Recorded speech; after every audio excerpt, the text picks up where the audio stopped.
everyone hear me? Yes. Yes. Hi, Hello. I'm Fee, and I'm gonna ask you first of all to think about how you would introduce yourself. So if you were doing this and you were standing up in front of people, or you were just talking to a new person at the park or whatever, and how you would define yourself or other people. And often those things are like, what do we do?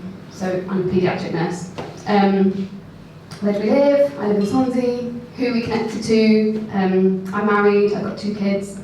And while those things are really crucial and massive for our lives, it can become a bit of like a dangerous game to let those things define us. So, because they're changeable. So, people move, children grow up and fly the nest. You might retire or your job might change. And yeah, so over the last few years I've been thinking about what's important to me that's not changeable, and I've always loved creating things, and I've realised that that's a part of me that I feel is really important and makes me happy.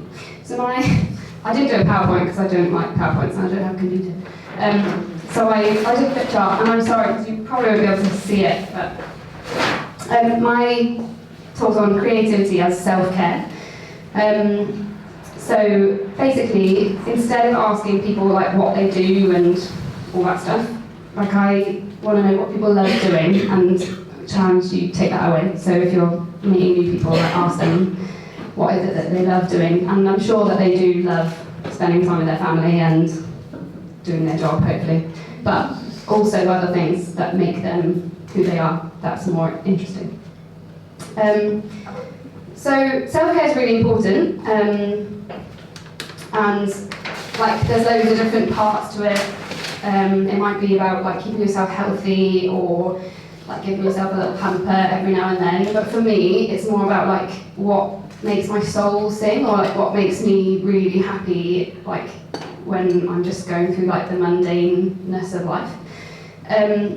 So my thing is creativity, and it has loads and loads of forms, and some people, they're creative through singing or cooking or gardening or whatever, but for me, I really like making things, so I like drawing or making clothes, cooking and all those things, and yeah, that's my personal favourite. So how does it help me? So it re-centres my sense of value. So when you start creating something, you can realise how much something costs or how valuable it is to you. So in the last year and a half, I've taught myself dressmaking, and it's just given me a real insight into how much clothes should cost. When you start getting the material, designing it, cutting it down, getting all your buttons, sewing everything on, and the amount of time that it takes, you just realise you shouldn't be able to buy a t-shirt for £2. And so I stopped doing it. So it just kind of, re-centres my value. It makes me appreciative of what I already have. So the amount of time that it took someone to make the throw that sits on my sofa that my kids snuggle under, or the piece of art that hangs on our wall, all those kind of things, it makes me appreciative of. It reconnects me with our planet. So the environment's a massive topic at the moment, and it makes me think about what materials I want to use, where my materials come from, even things denim and whatever I'm sewing with, or whether I'm painting or something. It just makes me think about what impact that has on our environment. It helps me slow down, and that's one of the most important things. So a creative process, and it doesn't matter what it is, but it can often take a lot longer than you expect. So I've just learned to really value those moments. So as I said, I've got 2 kids and I have to fit stuff around them. And sometimes I might start on a project and it might take me 6 weeks to finish, or it might take me a few hours if they've gone away. And so I've just learnt to enjoy the process, and the fact that it just gets me to slow down out of the business of trying to get all the things on my to-do list done and everything else. It leaves a little imprint of me in the world. So the things that I make are unique. There'll never be another one like it, and I really like the fact that it's like a little piece of me left on the coffee table or whatever it is that I've done. It shows love, so I like giving things as gifts. I like making people, I don't know, cakes or giving them drawings or making, like my husband, a shirt. And and the last year and a half I've been learning to make myself clothes, which I've always wanted to do, and I really like the fact that it's giving my body a bit of love, which I feel like we're really bad at doing in our current culture. But actually my body's done loads of amazing things, and it's really nice to celebrate that with making it a really cool dress that I want to wear. And it's tangible, so there's loads of things that we do that we can be creative through the whole day, but I really like things that I can see in front of me that are hanging on the wall or in my wardrobe or whatever it is, that can remind me of how I felt when I made them, or the person that I made them for, or just remind me to be creative again. And so I really like making something. I'm quite a practical person, and I just like the feel of having something finished in front of me, even if it looks different to what I expected it to be with. And it helps me get to know myself a little bit more. So when you create something, you make loads of tiny little choices that you might not think about. So what colours you like, what texture you're drawn to, or what shapes inspire you.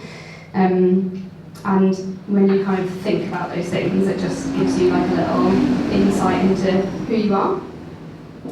And finally, it's an external representation of a little bit of you, something that's inside of you is then just sent out into the world. And it instills in me the belief that I want to make bigger than myself, that so what is inside of you is worthy of taking up space and being seen by other people, which is just something that I want myself to believe more of. I want my kids to believe that more. I just think it's a really beautiful thing to think that actually there's little bits of us inside every person that they can create, and that other people should be able to see those.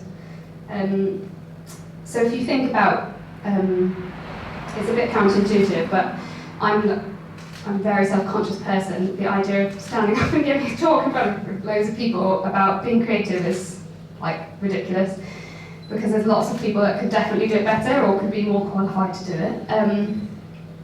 But when I'm being creative, I actually counterintuitively feel less self-conscious, because it doesn't matter at the end of the day. If it just goes in the bin, it doesn't matter, and actually I'll just really enjoy the process of it, and I can go up to my room when the kids are in bed, or I can sit while they're doing something and do a few stitches on my blanket or whatever it is that I'm doing, and it doesn't matter that it might not look like Pinterest, but that I did it and that it was a bit of me.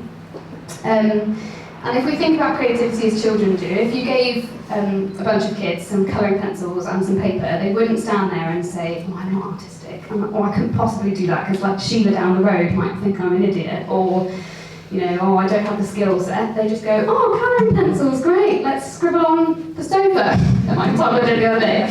And they just have fun in the moment, and actually, at the end of the day, if it goes in the bin, it really doesn't matter, but they just really enjoyed the process of getting 5 different colours out and making a colour up that they just combined brown with purple and green, and it might look disgusting, but they really enjoyed it at the time. So I just want to leave you with this thought. The thought is, you have the potential to make beautiful things. That's it. Thanks, Kate.